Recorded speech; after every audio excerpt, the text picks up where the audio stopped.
दर्शकबिन नमस्कार। कैलालीमा मोटरसाइकल आपसमा ठोकिँदा चालकको मृत्यु, 3 जना घाइते।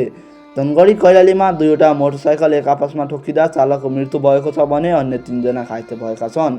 जानकी गाउँपालिका 3 को डुडेझारी सडक खण्ड वडा कार्यालय अगाडि बुधबार दिउँसो 5 प 2660 र सुदूरपश्चिम प्रदेश र 0102 र प 8075 नम्बरको मोटरसाइकल एक आपसमा ठोकिएको प्रहरीले जनाएको छ।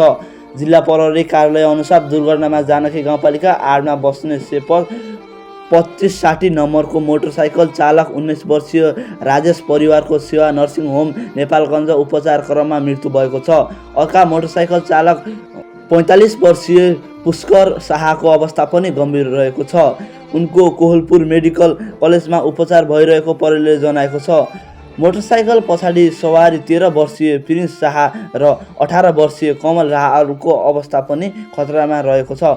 उनीहरूको टिकापुर अस्पतालमा उपचार भइरहेको छ।